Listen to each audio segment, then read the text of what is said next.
Vamos abrir a palavra de Deus no livro de Levítico, capítulo 15. Levítico, capítulo 15. Imundícias da mulher.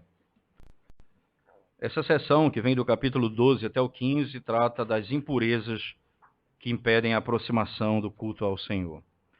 Diz assim o texto sagrado, capítulo 15.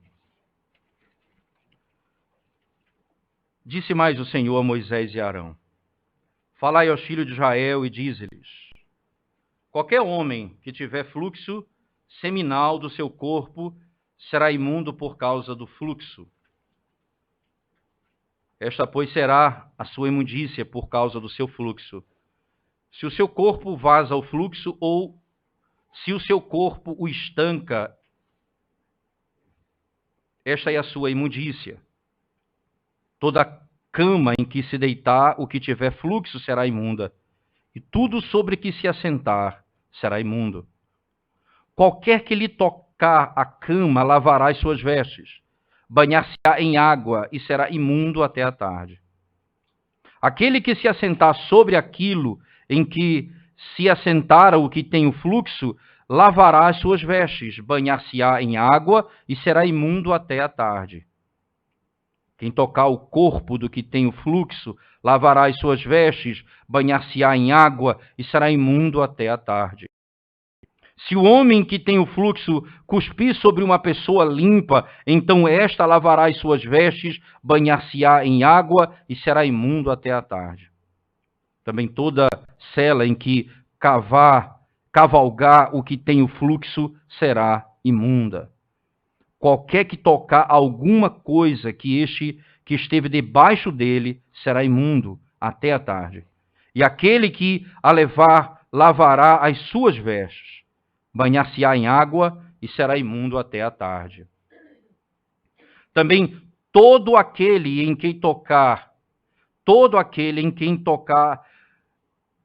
o que tiver o fluxo sem haver lavado as suas mãos com água, lavará as suas vestes, banhar-se-á em água e será imundo até a tarde. O vaso de barro em que tocar o que tem o fluxo será quebrado, porém todo vaso de madeira será lavado em água.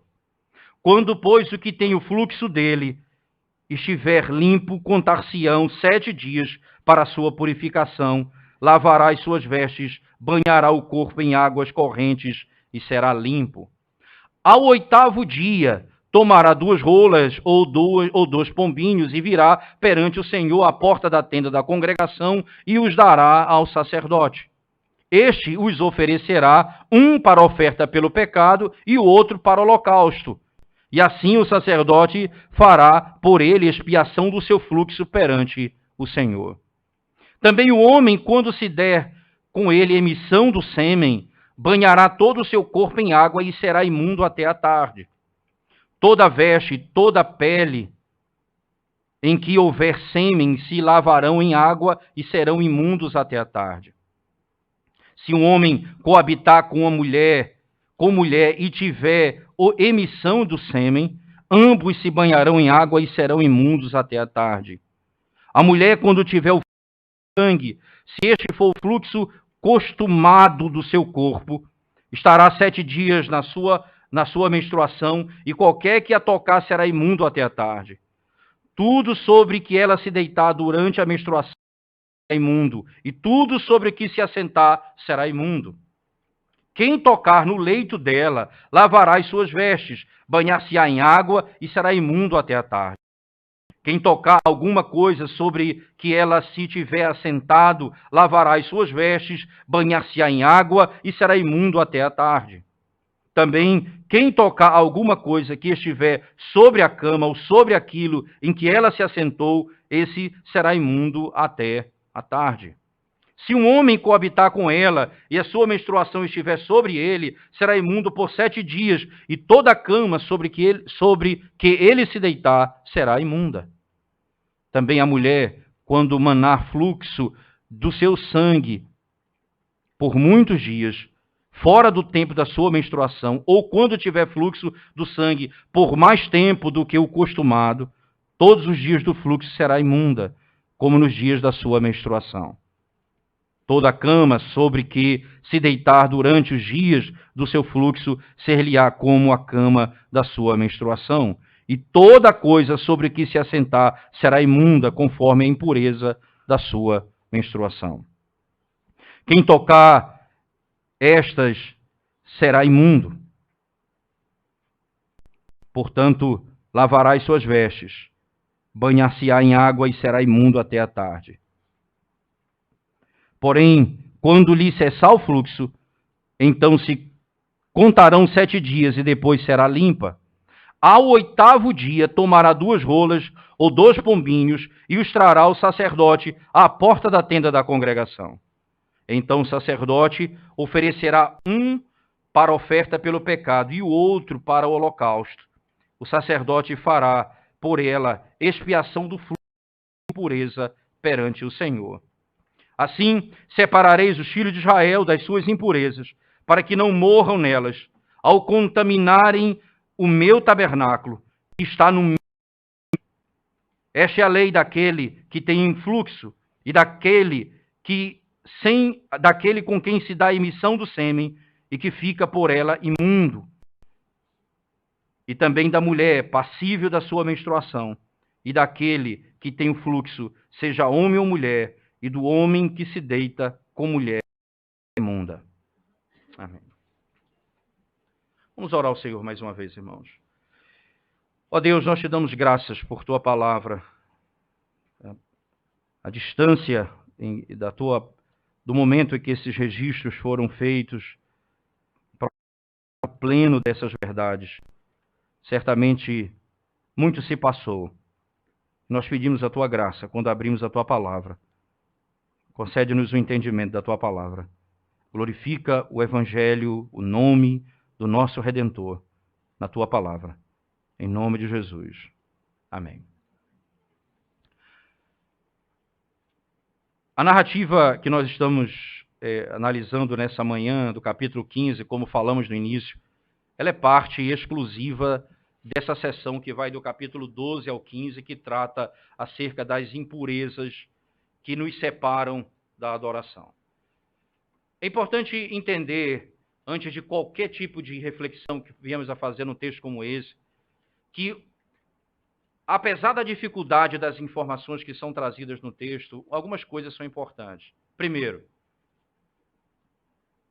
o final da narrativa nos ajuda a entender qual a intenção de toda essa regra estabelecida para o fluxo do homem, para o fluxo da mulher, seja o sêmen ou a menstruação, ou algo que não tem ainda uma explicação muito clara, mas que produz um fluxo contínuo fora do normal. A intenção, então, está nos últimos versos do capítulo 15. Por favor, venha comigo para o verso 31. Ele diz assim: assim separareis os filhos de Israel das suas impurezas, para que não morram nelas ao contaminarem o meu tabernáculo que está no meio deles. Perceba que a questão toda é: nenhum impuro poderá se aproximar diante de Deus, da presença de Deus. Qual é a preocupação? A preocupação é para que, com a sua imundície, você não se achegue a Deus e contamine o meu santuário. E traga impureza para dentro do meu tabernáculo. Sendo esse o princípio que está estabelecido no texto, não é? Nós então vamos... Será que o aspecto externo do fluxo, ele tem ainda valor para os nossos dias? Isto é, será que verdades como essa, a regra de práticas como essa? Não. Por quê? Porque nós estamos diante daquilo que nós conhecemos o que se chama, dentre os 3 tipos de lei, a lei cerimonial. E essas leis cerimoniais, elas foram todas abolidas em Cristo Jesus. Ela é parte da estrutura cerimonial do Antigo Testamento, e que foi abolida em Cristo.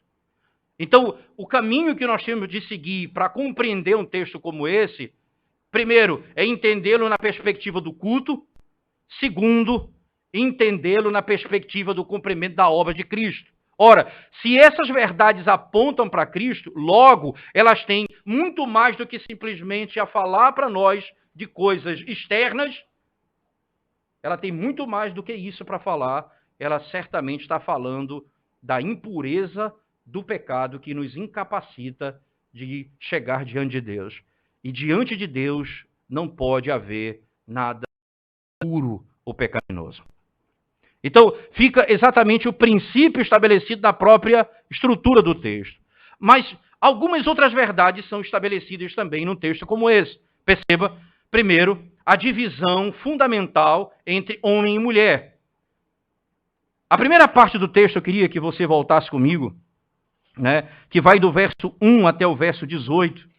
E do verso 19 até o fim, ele trata acerca da mulher. Do 1 ao 18, ele trata acerca do homem, da impureza e do fluxo do homem. Né? Entenda que esse fluxo aqui, ele não está ligado, na primeira parte do texto, ao sêmen, mas provavelmente a algum fluxo vindo de algum tipo de enfermidade que ele possuía. Né? Alguns estudiosos, por exemplo, acreditam até algum tipo de enfermidade mesmo sexual. Poderia ter alguma coisa que produzisse um fluxo no homem. Isso não é natural, porque o natural ele está falando do sêmen. Esse é o fluxo. As outras coisas não são aqui, não estão ligadas ao sêmen, estão sendo associadas a algo que continuamente é parte do homem. E isso leva um tempo para ser analisado, e quem tem esse tipo de problema era tido como alguém que estava debaixo de condenação. Interessante notarmos, por exemplo, abra sua Bíblia lá no livro de 2 Samuel, por favor. Segundo livro de Samuel, comigo. Perceba que, num texto como esse, né, em que o Senhor estabelece, podemos dizer assim, 2 Samuel 3, 29. Segundo livro de Samuel, capítulo 3, verso 29.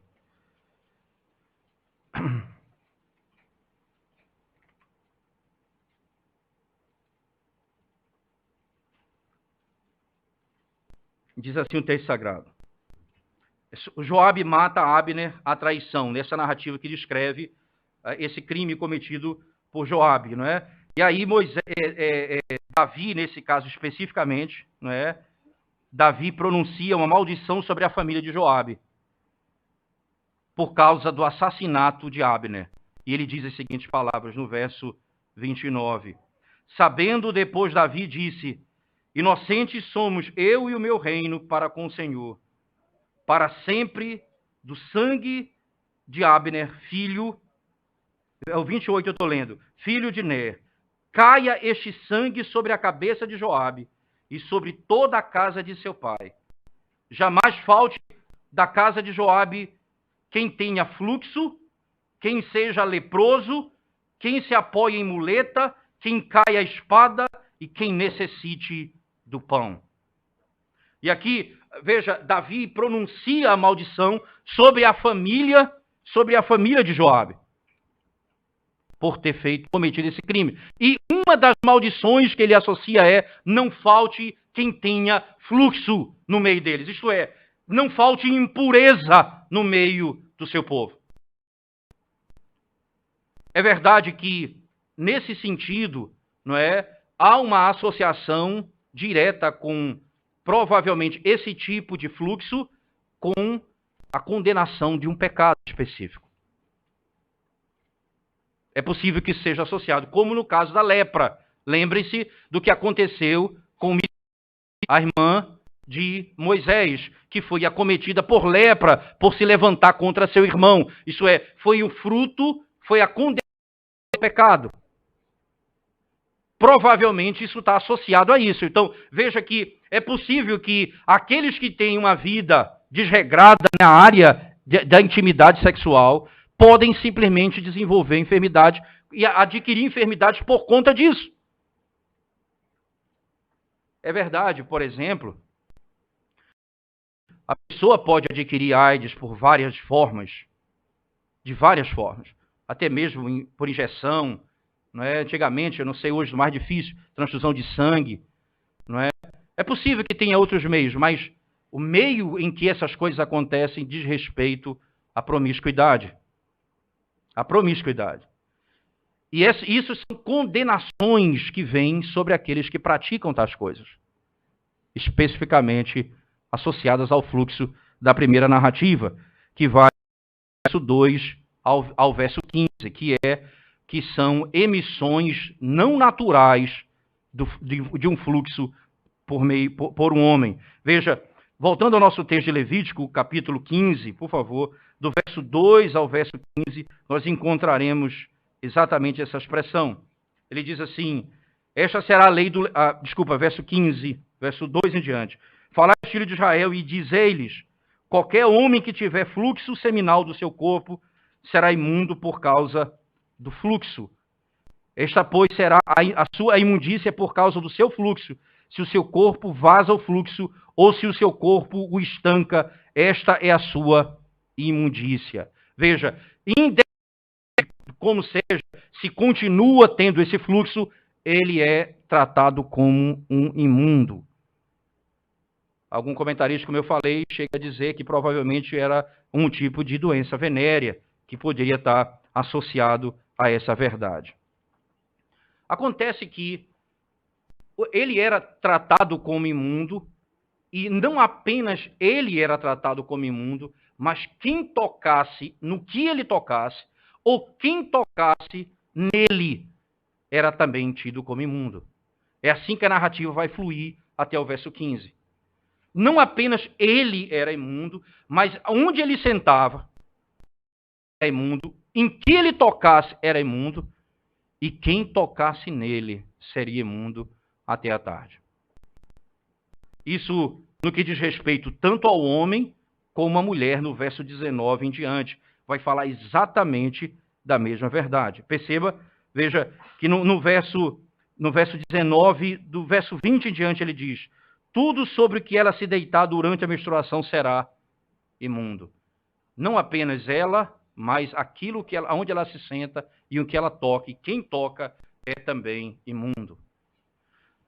Nesse aspecto, né, há um elemento importante a ser tratado quando o pecado ou a contaminação, ela não diz respeito apenas a mim, mas àqueles que estão à minha volta. Nós temos uma ligeira impressão, uma falsa impressão, de que nós não somos influenciados por valores, conceitos ou prática de iniquidade daqueles que estão à nossa volta.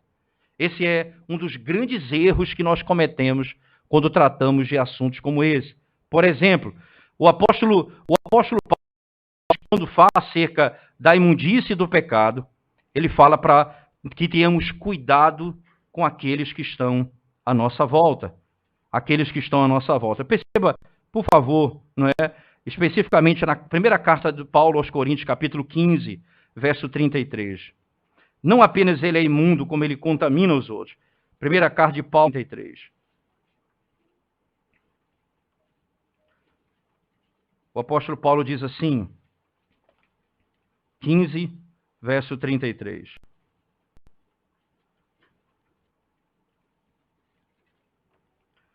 Não vos enganeis, irmãos.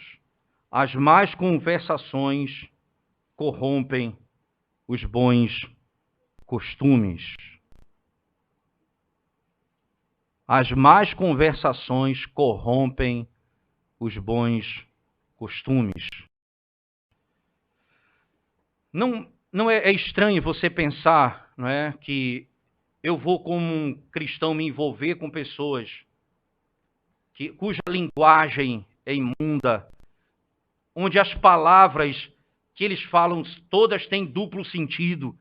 Sempre eles estão insinuando algo indecente na sua conversa. E o meu envolvimento, a minha conversa com eles gira em torno dessas coisas, e eu me adequo a esse tipo de linguagem. Não tenha dúvida que rapidamente os meus costumes começam a mudar. Eu começo a ser influenciado por eles. É verdade que Jesus Cristo se assentava no meio dos pecadores. Perceba que Cristo fazia isso com uma intenção de restaurá-los, salvá-los. Mas você não vai encontrar na boca do Senhor Jesus Cristo as conversas que eles conversavam. Isso é tão importante para os nossos jovens que estão dentro das escolas, cuja amizade, aqueles que estão em volta deles, à sua volta, são pessoas que têm uma linguagem, um tipo de conversa que é imundo aos olhos de Deus. Nós não devemos nos associar com tais pessoas.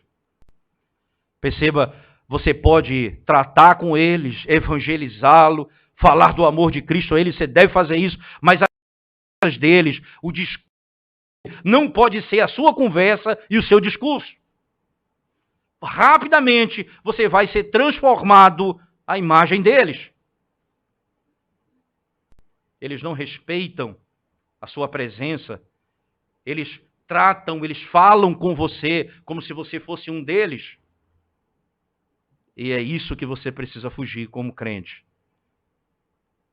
E o cristão precisa ter essa consciência.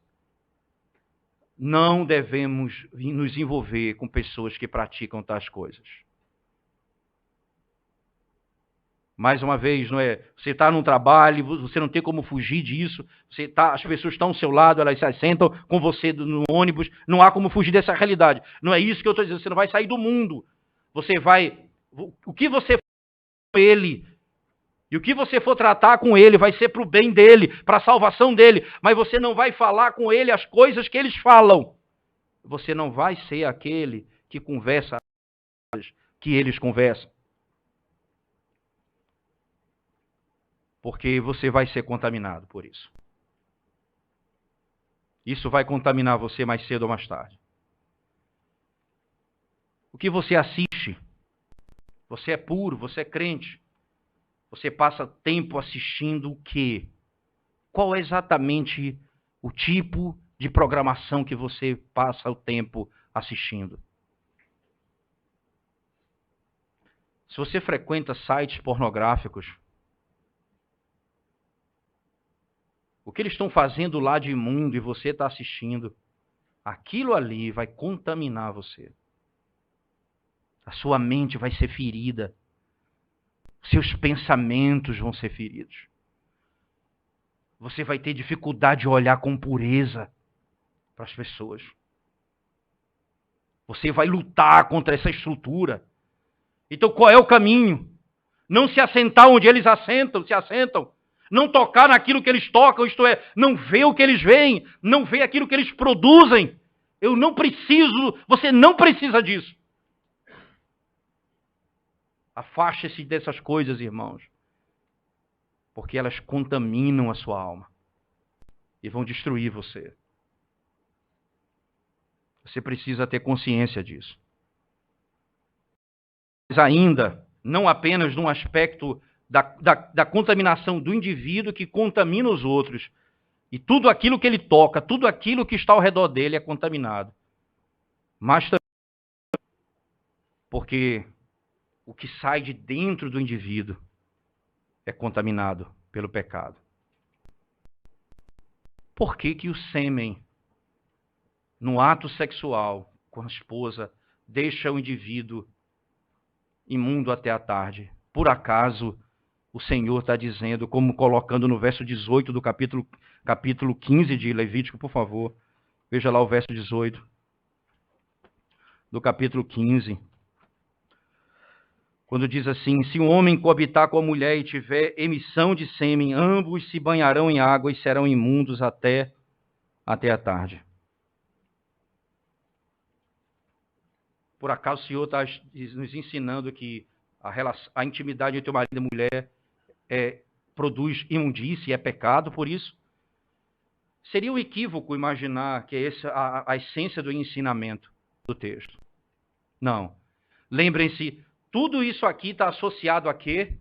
Tudo isso aqui está associado ao culto, ao tabernáculo, ao serviço. Veja como era a prática, por exemplo, irmãos, como era a prática dos filhos de Eli.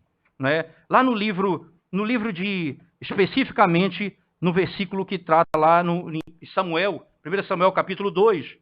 Veja lá, volte comigo, por favor. Primeiro livro de Samuel.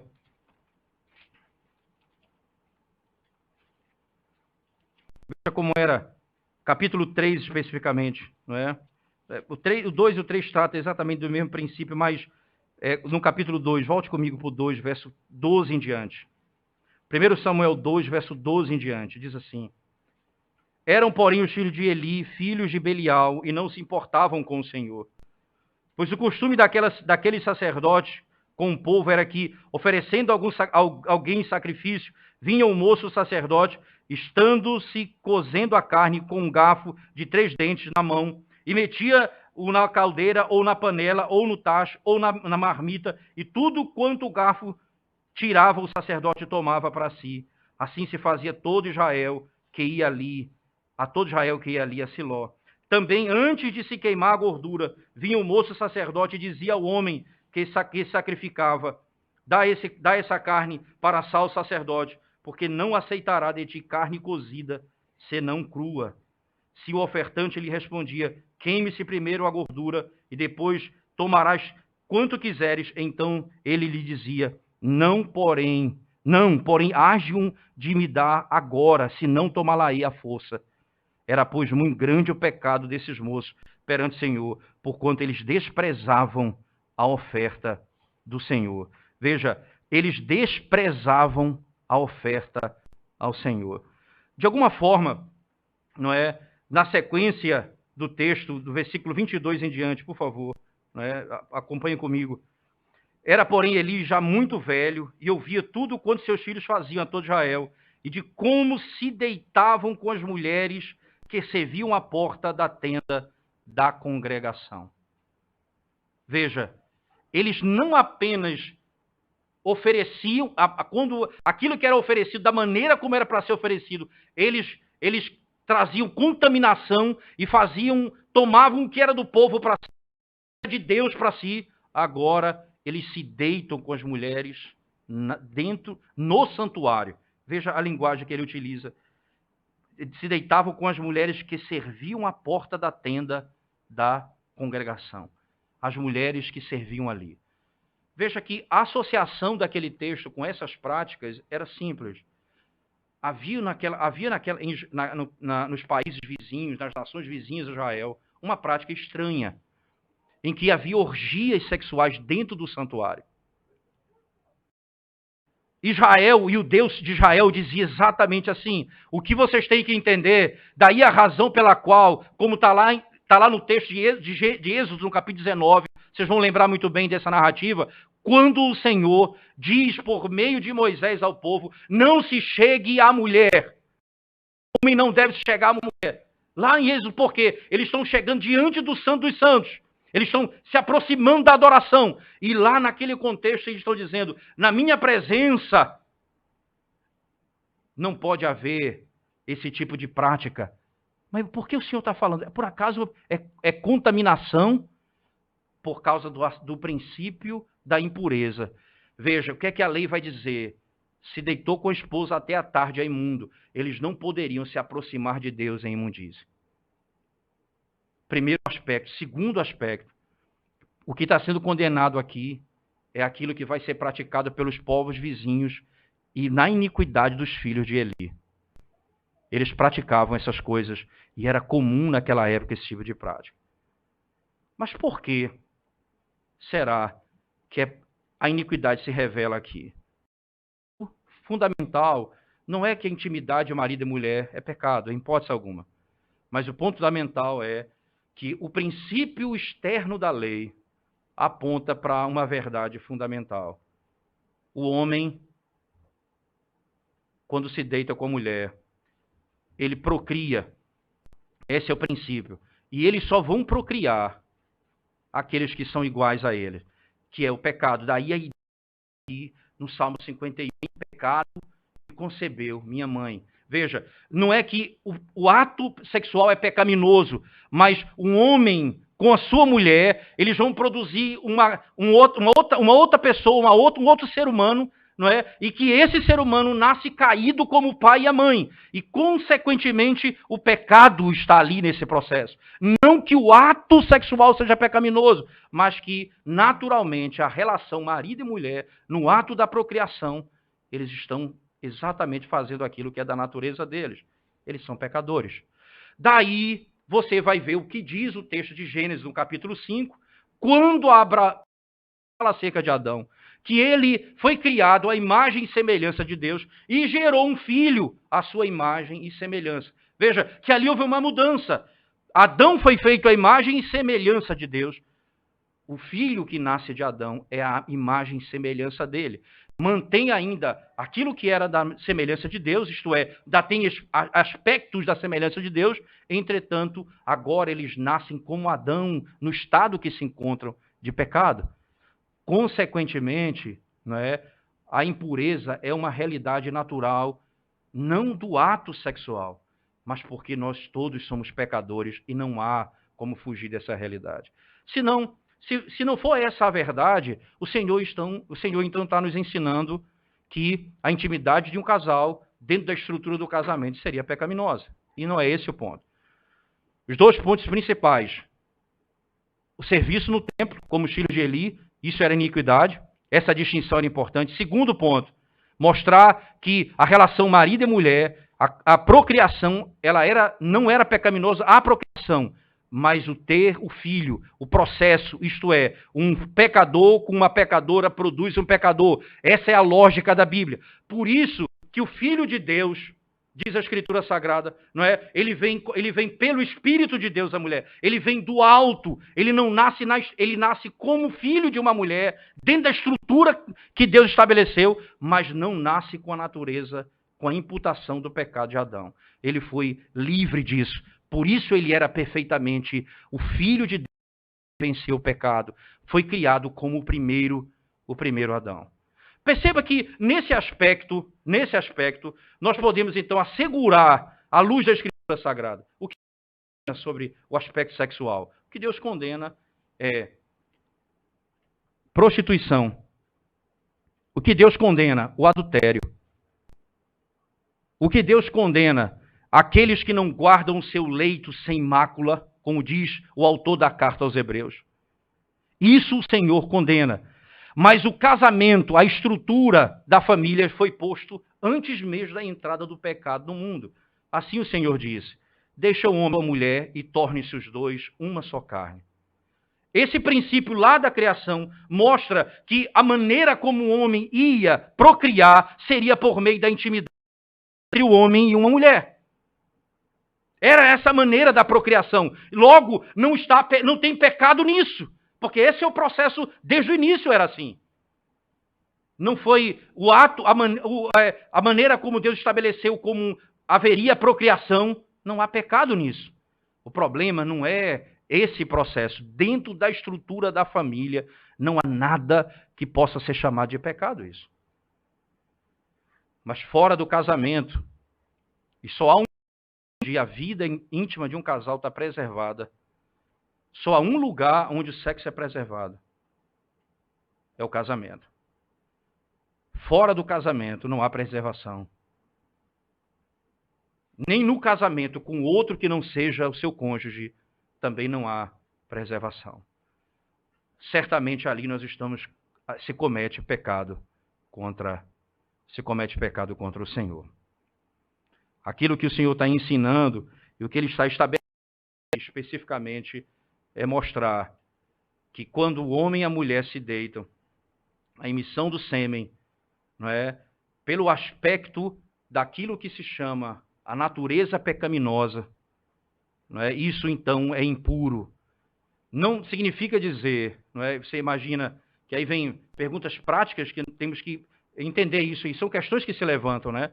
É possível, né, então, quando o homem se deita, o marido se deita com a sua esposa, seja o dia que for da semana, estaria pecando ele em hipótese alguma. Isso não existe relação na Escritura que possa dizer que é pecado, não é, a intimidade de um casal, seja ele qualquer dia da semana.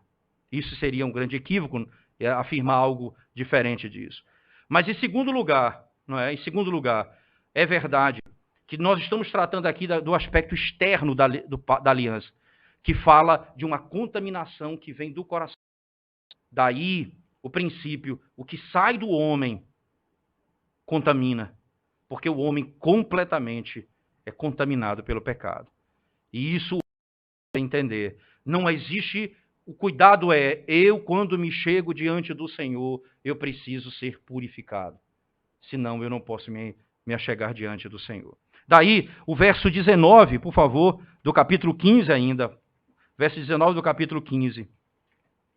Ele estabelece agora aquilo que vai ser o que é próprio da mulher. A mulher, quando tiver o fluxo de sangue, se este for o fluxo costumado do seu corpo, estará 7 dias na sua menstruação, e qualquer que a tocar será imundo até a tarde. Aquele que a tocar será imundo até a tarde. Perceba que, mais uma vez, a ideia daquilo que é contaminado e contamina os que estão à sua volta, é o mesmo princípio do homem, permanece a mesma coisa. Mas o que muda aqui é que esse fluxo da mulher, primeiro é o da menstruação, que é o normal, dos 7 dias, o fluxo, ela era então tratada como imunda pelo período da sua menstruação. Mas havia ainda a possibilidade de se ter um fluxo que não fosse normal. É o que acontece, por exemplo, no Evangelho de Marcos. Você tem a narrativa do Evangelho de Marcos, que nos ajuda a entender isso bem também. Por favor, abra sua Bíblia.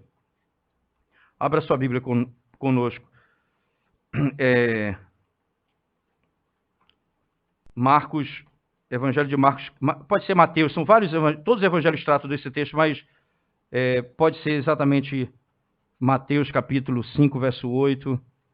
Deixa eu ver aqui.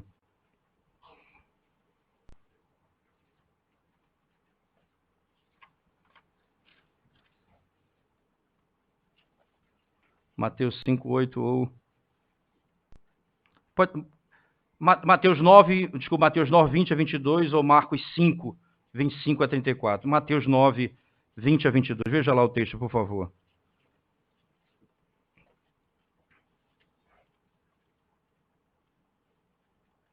Mateus 9, verso 20 a 22. Diz assim o texto sagrado.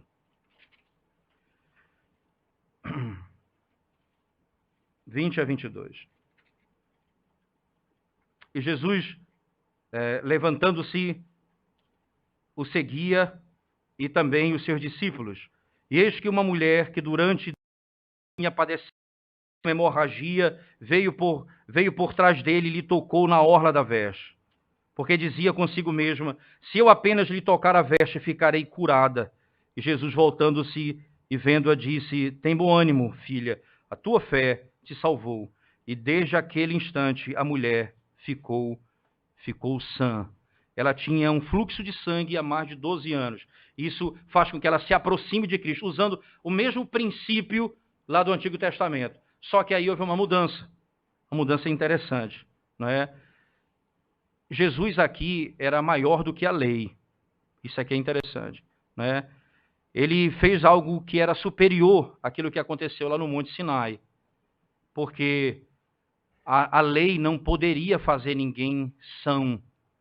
A lei não poderia fazer ninguém puro. Ela, pelo contrário, a lei mostrava que o homem era impuro. A lei revelava a iniquidade do homem. O que acontece quando ele chega diante dele debaixo do efeito do pecado, né? E aí ela está distante, ela não anuncia aos seus discípulos que tinha esse fluxo, porque isso é necessário. Entretanto, ela sabendo disso, toca nele. Ela toca nele. Isso, o Evangelho de Marcos, eu queria que você abrisse comigo, ele tem uma informação interessante também nesse texto. E até mais longo do que qualquer outro evangelista, né? Marcos 5. A informação em Mateus é bem resumida, mas em Marcos ela tem uma informação mais interessante ainda. Veja lá. Marcos 5, verso 25 em diante. Diz assim o texto. Aconteceu que certa mulher que havia 12 anos vinha sofrendo de uma hemorragia e muito padecera à mão de vários médicos, tendo despendido tudo quanto possuía, sem contudo nada aproveitar, antes pelo contrário, indo a pior, tendo ouvido a fama de Jesus, vindo por trás dele, por entre a multidão, tocou-lhe a veste. porque dizia, se eu apenas lhe tocar as vestes, ficarei curada. E logo se lhe estancou a hemorragia, e sentiu no corpo estar curada do seu flagelo. Jesus, reconhecendo imediatamente que dele saíra poder, virando-se no meio da multidão, perguntou, quem me tocou nas vestes? Responderam-lhe seus discípulos, vejo que a multidão te aperta e diz, quem me tocou? Ele, porém, olhava ao redor para ver quem fizera isto. Então a mulher, atemorizada e tremendo, cônscia do que nela se operara, veio, prostrou-se diante dele e declarou-lhe toda a verdade. Ele lhe disse, filha, a tua fé te salvou, vai-te em paz e fica livre do teu mal. Perceba que a narrativa, ela descreve algo que revela o aspecto mais profundo da enfermidade. O que está por detrás de toda aquela estrutura externa da antiga aliança. Aquilo que a torna imunda, aquilo que a separa dos outros, aquilo que impede que ela se aproxime dele. Veja, que coisa interessante. Eu preciso ser puro para me aproximar de Deus, mas quem me purifica? Só o próprio Deus. Como é que eu posso ser puro se não for por meio dele? A impureza dela a afastava, mas não havia outro meio dela se tornar pura se não se aproximar dele, se ele não a purificasse. Se ele não a purificasse. E nesse contexto, o Senhor então nos ensina que aquilo que a lei não pode fazer, o Senhor faz. Aquilo que o Senhor não pode fazer, o Senhor faz. Nós não podemos nos purificar das nossas iniquidades. A lei do Senhor revela exatamente o que nós somos. Se não for ele, se não for por causa dele, se não for por causa do seu poder, nós não estaremos livres dessa enfermidade. A tua fé te salvou. Você está livre. Em outras palavras, já não és mais imunda e separada. Nesse princípio, a Escritura, então, revela a profundeza daquela verdade. Por que Cristo curava os enfermos? Por que Cristo fazia milagres? Essas verdades que apontam para a realidade acima de qualquer coisa. Perceba que naquele momento, quando havia a purificação, quando o fluxo tanto do homem quanto da mulher cessavam, o que é que acontecia com o homem? Ele levava 2 rolinhas ou pombinhas para serem oferecidas, uma como holocausto, outra oferta pelo pecado. Isso era quando já havia cessado o fluxo. Então ali ele era oferecido porque ele era purificado do sangue que era derramado. Esse aspecto aponta para o fato que vai para o final do texto, porque isso nos leva para dentro do santuário. No santuário, se o seu pecado e a sua culpa não for se você não for purificado, ninguém pode chegar no santuário dessa forma. Ninguém pode se achegar diante de Deus dessa forma. Você precisa ser limpo do seu pecado. Você não pode se achegar a Deus se o seu pecado não for perdoado. A impureza não. Isso você tem elementos externos, por exemplo, no Novo Testamento você tem o caráter do batismo, que é a água que representa a purificação que foi feita por meio de Cristo, do seu sangue, nos livrando de todo o pecado. É um ato externo, que aponta para essa verdade que ocorreu internamente dentro do coração daquele que pode crer. A criança, obviamente, o princípio distinto, mas o adulto tem exatamente esse princípio. Um aspecto, quer dizer, isso permanece na nova aliança, mas apenas apontando agora para uma verdade. Nós fomos lavados pelo sangue do Cordeiro. E por ter sido lavado por ele, nós temos acesso à presença de Deus. Nós somos aceitos na presença dele. Vocês não podem se achegar ao santuário se estiverem contaminados de qualquer tipo de impureza. Isso, os comentaristas que interpretam esse texto específico aqui, né, da mulher com fluxo de sangue, dizem exatamente assim. Texto como esse nos chama a atenção para princípios que enfatizam a verdadeira natureza do pecado, a separação de Deus. Os seres humanos são pecadores. Pecadores procriam e geram pecadores, por natureza. Então, essa purificação de emissões genitais indica a necessidade da purificação e da transformação da nossa natureza pecaminosa. De lavar, de purificar, exatamente aponta para a necessidade que nós temos de ser transformados. A nossa natureza humana, ela é poluída. A nossa natureza humana, ela é contaminada pelo pecado. E somente a regeneração pode nos fazer puros. E é pelo poder do Espírito Santo que nos limpa de todo o pecado, aplicando Cristo no Calvário. Ações pecaminosas ou pecados de omissão, qualquer que seja, nos contaminam. Nós somos pecadores por natureza e por aquilo que fazemos. Mas o sangue de Cristo nos purifica de todo o pecado. De todo o pecado.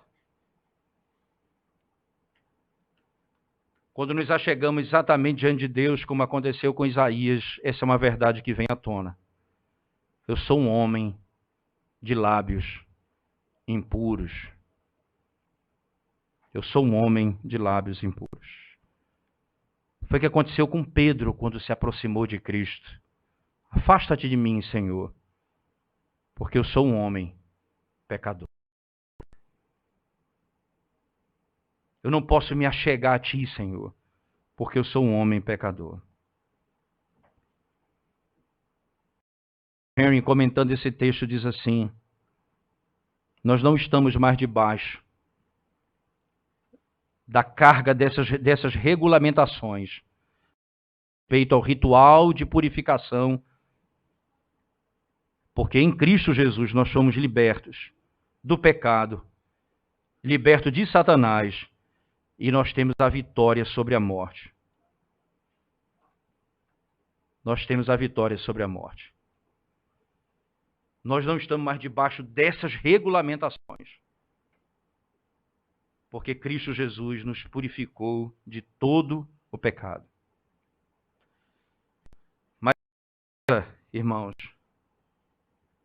que nós cometemos na nossa caminhada ainda nos tornam impuros.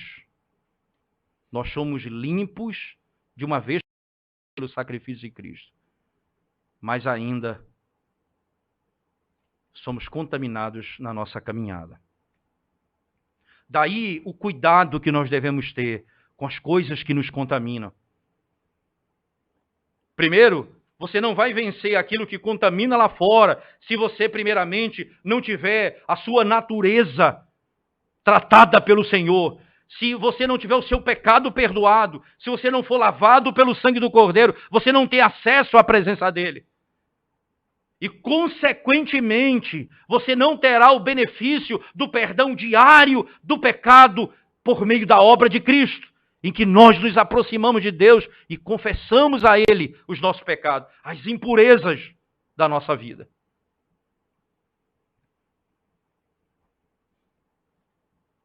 Nós temos que limpar todo dia, não as mãos, simplesmente. Não o rosto, simplesmente. Nós temos que purificar todo dia o nosso coração, o nosso pensamento e a nossa conduta. Todo dia. Você sai lá fora, os seus pés vão encher de poeira. Você tem que chegar em casa e tomar um banho. Todo dia. 2, 3 vezes ao dia. Não é diferente com o pecado. Você sai lá fora. Olha o que você vê, o que você fala, o que você escuta, contamina você.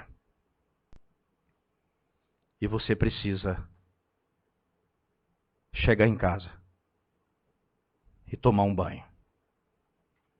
Senhor, perdoa os meus pecados.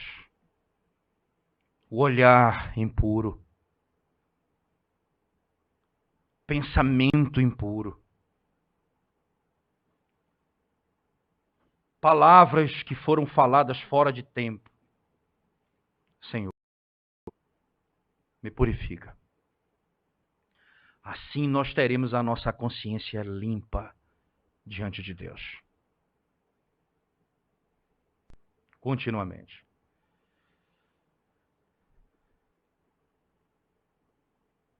Mas você que não tem a Cristo Jesus como seu Salvador, eu preciso lhe dizer isso hoje. Você não tem o benefício do perdão. Porque você está separado de Deus.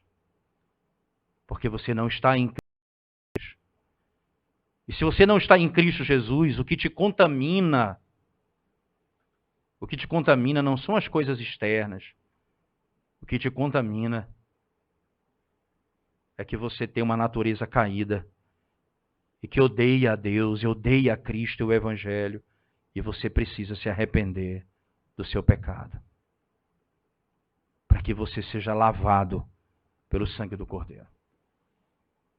Arrependa-se hoje do seu pecado. Você não precisa mais chegar para um processo de purificação de um sacerdote humano. Você precisa chegar-se a Cristo, o sumo sacerdote, o grande sumo sacerdote. Chegar como? Com o espírito quebrantado, com o coração contrito diante dele, para que ele purifique o seu pecado. E diga como Pedro: afaste-se de mim, Senhor, porque eu sou um pecador. Porque certamente aí o Senhor há de purificar o seu pecado. Vamos orar ao Senhor, irmãos. Senhor Deus, graças por tua palavra e clamamos que o Senhor, por misericórdia e graça, possa nos purificar diariamente da nossa, Senhor, do nosso pecado,